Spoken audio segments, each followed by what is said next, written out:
En el primer capítulo de la serie Seiren Gensouki, apreciamos la brutal escena en el que Ryo es torturado por parte del vicecapitán de los caballeros de la Guardia Imperial con el fin de obtener una falsa confesión y así, de esta forma, lograr que el castigo, el cual iba a ser atribuido por su negligencia en el descuido de la vigilancia de la princesa, mermara. No obstante, cuando comparamos esta escena con la que podemos apreciar en los textos de la novela, encontramos una explicación más detallada sobre los acontecimientos que ocurrieron dentro de esa habitación, como por ejemplo, este ya era el segundo interrogatorio que estaba sufriendo Ryo. El primero fue mucho más amable, más cordial, con una persona que era más humana, y el segundo es llevado a cabo por el hijo del duque que sostenía la titularidad de poder escoger los guardias reales a dedo. Vuelvo y comento. Debido a su negligencia, la posición de vicecapitán de los guardias reales se encontraba en peligro y por eso quería conseguir una prueba, una confesión así sea falsa, para presentársela así ante los demás nobles del consejo y el rey para, de esta forma, conseguir que por lo menos tuviera un reconocimiento, así sea mínimo, y quizás aún mantener su posición de vicecomandante. Pero bueno, me estoy desviando. El tema principal del video es exactamente cómo fue la paliza y cuáles son las principales diferencias que encontramos en la novela que se llevó Ryo ante esta persona que estaba tratando de obligarlo a inculparse de un crimen que no cometió. Esa golpiza me recordó mucho el trato que tienen los policías en Latinoamérica. No sé, me sentí identificado, casi como cuando te para un agente y de repente te introduce una bolsa de droga que no es tuya. O también cuando estás dentro de una estación de policías y varios de ellos se reúnen para darte una paloterapia con una varilla que se llama Derechos Humanos. Bueno, volviendo al caso. Cuando Ryo fue aprisionado por los soldados, estos lo esposaron, pero las esposas con las que fue sometido eran especiales. Tenían la funcionalidad y característica de sellar el mana, el Marioku o el poder mágico de la persona a quienes estuvieran suprimiendo para que así ellos no pudieran resistirse. A medida que el interrogatorio estaba siendo llevado a cabo, Ryo trató de utilizar esta misma magia para fortalecer su cuerpo y así resistir más la golpiza. Pero las mismas esposas impedían que la circulación de mana pasara por su torrente sanguíneo, y así él recibió todo el castigo de lleno con la simple fortaleza de un niño de 7 años. Por lo que podemos apreciar en la novela, los golpes que recibió fueron brutales, a tal punto que varias de sus costillas fueron fracturadas. Los huesos de sus brazos se agrietaron, varias contusiones empezaron a presentarse por toda su piel, hematomas aparecían debajo de su carne y varios dientes habían sido expulsados de su boca. Sin duda alguna, lo que presenciamos fue un trato cruel e inhumano ante un niño. Pero bueno, ese no es el tema en cuestión. Al ver que este niño con tanta gallardía y agallas había desafiado al comandante y se negaba rotundamente a dar una confesión falsa, este empezó a ponerse más desesperado, al punto que le ordenó a uno de sus subordinados traer una gargantilla de esclavitud.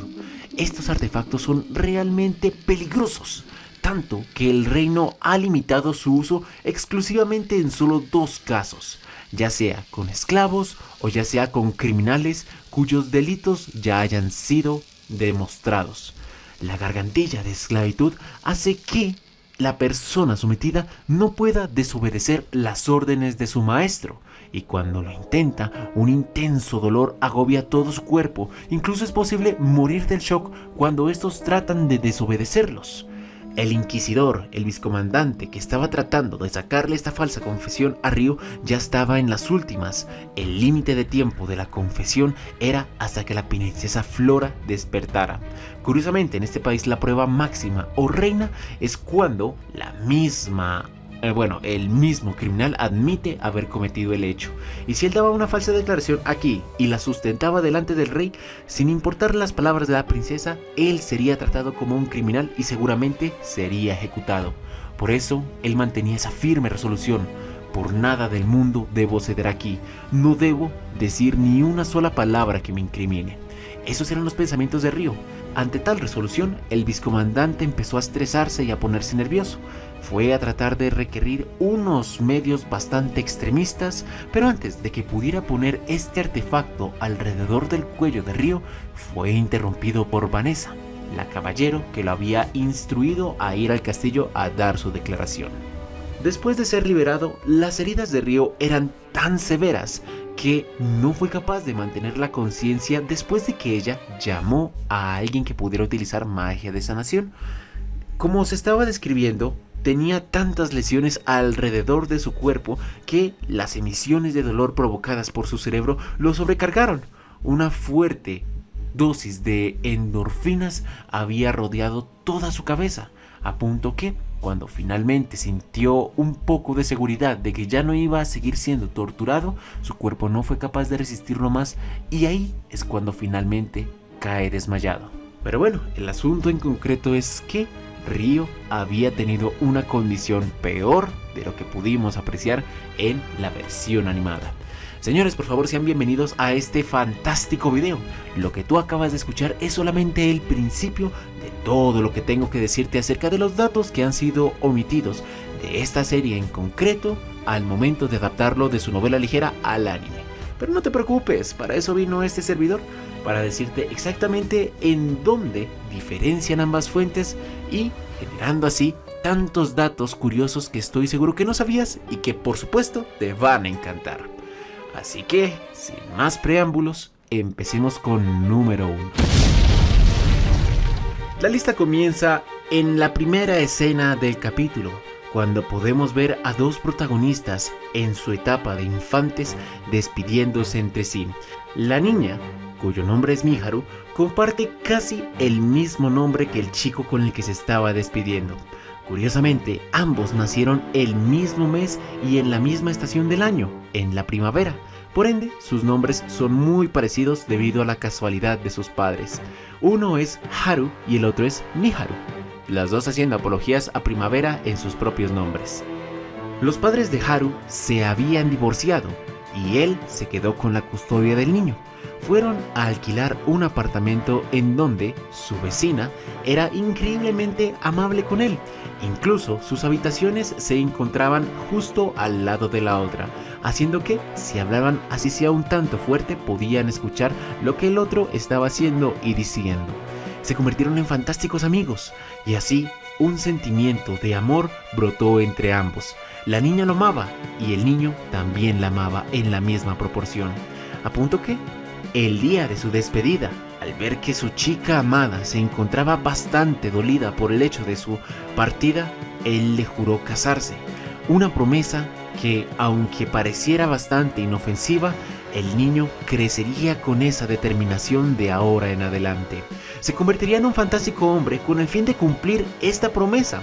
Aprendió y se esforzó en sus estudios, en su educación, en sus artes marciales, en el deseo de ayudar en la casa. Trató de convertirse en el mejor ser humano posible para Miharu. Número 2. La niña que se encontraba en el tren que fue accidentado en donde Haru murió no era una completa desconocida para el protagonista. Estos dos personajes tenían una historia de trasfondo. Aparentemente, un día, cuando él subió al autobús, esta niña se había quedado dormida y casi llegando al final del trayecto, ella despertó. Como simplemente era una niña, empezó a entrar en pánico, lloró y no sabía qué hacer, pues la forma de volver a casa había desaparecido en su mente. La forma más sencilla era subir en la ruta de retroceso, pero al ser una infante no podía pensar con claridad debido al pánico. Al ver esta reacción, Haru se levanta y la ayuda a volver a casa. Desde entonces, ella empezaría a admirarla en secreto y ocasionalmente se encontraban en la misma ruta de bus cuando ambos volvían a casa. Haru, el día del accidente, la vio, pero se abstuvo de saludarla porque, ya sabes, sería bastante extraño que un hombre de 20 años salude a una niña de quizás 7 o 8 años. Se podría muy bien malinterpretar como si fuera un secuestrador que estaba planeando hacerle algo o un lolicón. Por ende decidió no saludarla ese día y al final terminó muriendo. Número 3. Después del accidente del autobús y el tren, aunque realmente en la novela decían de que era un autobús y un camión, curiosamente los dos conductores de los vehículos no fallecieron. Los únicos que perecieron en el acto fueron tanto los tres protagonistas que se encontraban dentro del bus y nadie más. Aparentemente, los conductores tenían heridas graves, casi rozando la muerte, pero la habían esquivado y se habían salvado de milagro. Número 4. Y así, luego de su muerte, Ryo despertó. Este chico realmente era alguien miserable. Aunque sus pequeños valores que le había transmitido su madre a él le impedían hacer actos que se escapaban de la moral, eso no significaba que hiciera lo necesario para sobrevivir. Al lado de los sujetos con los que trataban de criarlo, este chico empezó a inmiscuirse en asuntos del bajo mundo, ya sea robos, atracos, actos vandálicos, transporte de mercancía sospechosa, venta de mercancía sospechosa. Todo aquello que fuera o que oliera en lo más mínimo de ilícito o ilegal, el chico estaría dispuesto a colaborar para tratar de salir adelante.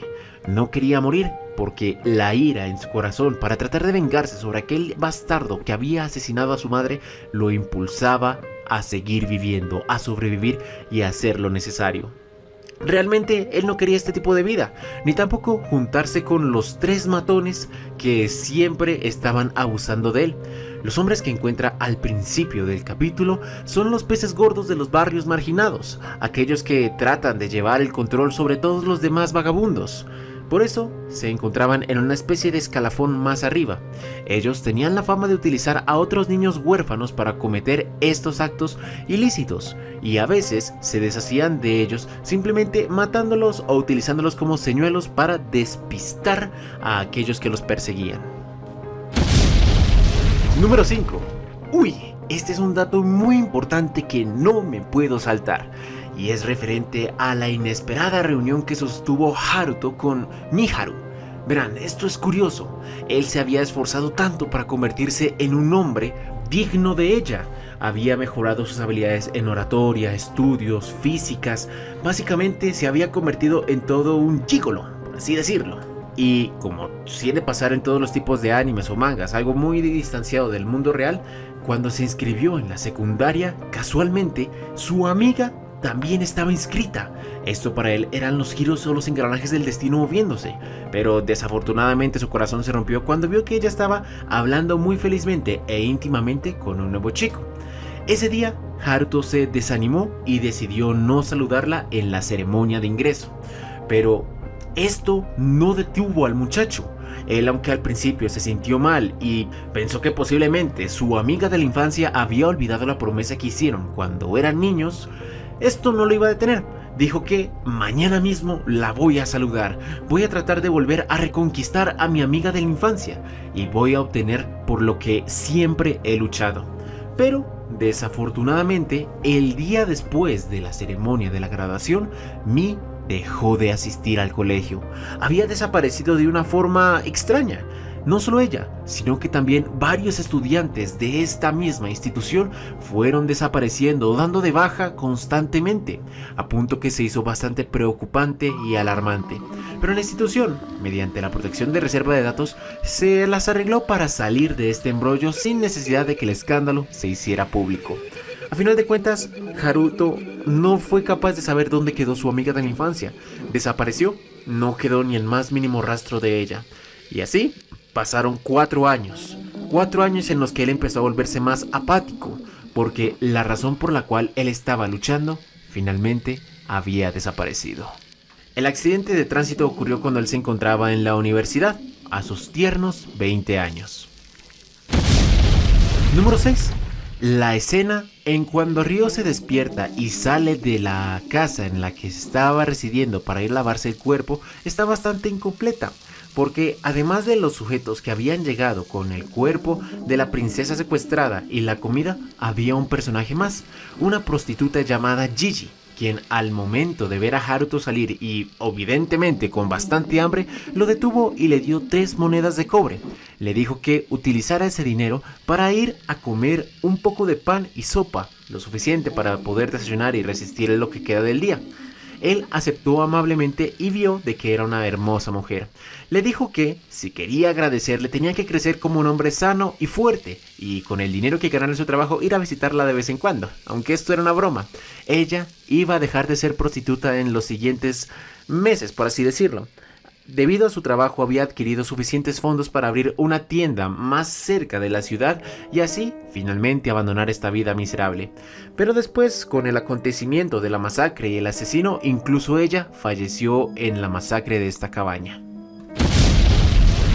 Número 7. ¿Qué pasó con el padre de Ryo? Esta linda pareja, antes de concebir a su niño, era una pareja de aventureros que se dirigían de una ciudad a otra tratando de ganarse la vida, exterminando monstruos o haciendo X o Y razón para vivir, aventureros por así decirlo. No obstante, después de que su esposa se embarazó, él tuvo que sacar la batuta de su espada y dirigir todas las misiones por sí solo para así conseguir alimento para el hogar. Había logrado reunir unos ahorros suficientes como para tener una vida decente durante unos cuantos años, pero poco después de que Ryo naciera, su padre falleció en una aventura.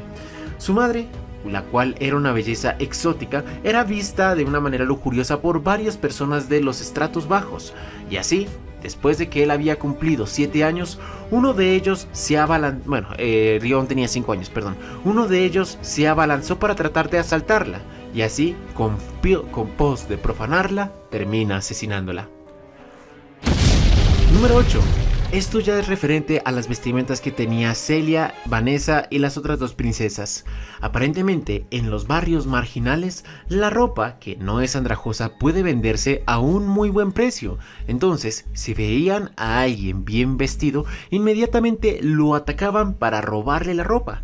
Y es por eso que Ryo les recomendó no ir con atuendos tan lujosos. Podrían ser asaltadas y, en el peor de los casos, ya que todas ellas eran mujeres, seguramente las llevarían a un burdel de los alrededores y las venderían como esclavas sexuales. Por ende, Ryo les dijo, es mejor que no vayan con eso, créanme que no hay ningún destino bonito. Si ustedes van ahí por curiosidad, van a morir de igual forma por curiosidad. Número 9. ¿Qué pasó con la combinación de las personalidades entre Ryo y Haruto? Cuando estas dos fueron sobreplantadas sobre un mismo cuerpo, se fusionaron. De la misma forma en la que en la serie de Kumo de Sugananika, Ariel se fusionó con la voluntad de cuerpo, el cerebro del cuerpo de Kumoku. Ambas almas entraron en simbiosis y los recuerdos se entremezclaron. Ryo en este momento era Haruto y Haruto en este momento era Ryo. Sus conocimientos, sus experiencias empezaron a sumarse y después ambos se aceptaron a sí mismos. Ocasionalmente había ciertas disparidades, como por ejemplo el deseo de venganza de Ryo de matar a la persona que asesinó a su madre. Esta venganza, esta ira le llenaba de fuerzas para seguir viviendo, pero los morales éticos de Haruto le enseñaban de que esto era realmente malo, que no debía seguirse por las emociones carnosas y debía resistirlas. Pero además de esta disputa, por lo general sus almas siempre estaban en armonía. Número 10. Esto es referente a la economía del mundo. Siempre hago un video relacionado a un isekai y por lo general suelo tratar un tema de la economía del mundo. Y aquí llegamos al momento. Haruto había recibido por la información de cómo vestirse en los barrios marginales 5 monedas de plata. Esto era tanto por la información como para que no diga que las habían visto en ese lugar. Tampoco querían llamar la atención. El mundo tiene 6 monedas en específico. Cobres pequeños, cobres grandes, platas pequeñas, platas grandes, oro normal y oro mágico. Cada una se divide en versiones de 10. 10 de cobre equivalen a una de cobre grande. 10 de cobre grande, una de plata. 10 de plata, una de plata grande. 10 de plata grande es una de oro. 10 de oro, una de oro mágico. Y así es como tenemos la economía. Las de oro son realmente escasas. Solamente las tienen los ricos en transacciones importantes. Número 11. Este va a ser el último dato. Cuando Haruto finalmente había despertado el poder y la sensación del mana, la escena realmente transcurrió de una forma diferente en la novela. Pues cuando él ingresó a la habitación, lo primero que encontró fueron los cadáveres de las personas que lo habían acogido durante tanto tiempo tirados en el piso. Inmediatamente se va al fondo de la casa para tratar de ver qué es lo que se estaba retorciendo en la bolsa que se encontraba ahí. Después de que encuentra a la princesa Flora, ella lo primero que le ruega es por un poco de agua. Sin más dilaciones, él la desata y le dice que espere en este momento. No quería que visualizara la escena que estaba presente en este lugar. Seguramente, si encontraba los cadáveres de otros seres humanos en el piso, entraría en pánico. Se va hacia la esquina de la casa, abre un barril con agua hervida, toma una taza de madera y la llena con agua. Se la pasa para que ella pueda beber y después se desmaya. Bueno, antes de desmayarse le dijo que por favor la llevara al castillo, que su padre lo iba a recompensar, etcétera, etcétera. Y ahí es cuando aparece el asesino. Él trata de apuñalar el pecho de Haruto, pero a diferencia del anime que las monedas bloquean el ataque, él, debido a una de sus reacciones naturales gracias a su entrenamiento de Aikido, desvía el cuchillo de su pecho y hace que este se clave en la pared. La reacción tan inusual hizo que el asesino tuviera más percusión por el niño, y realmente así es como debe haber transcurrido la escena, pero es una leve diferencia que no marca mucho. Y bueno, señores, ya llegamos a los 20 minutos, podría continuar, pero desafortunadamente me da pereza. Si te interesaron los datos y este video tiene buena aceptación, sacaré la segunda parte, es decir, de la mitad del video en adelante de lo que me falta.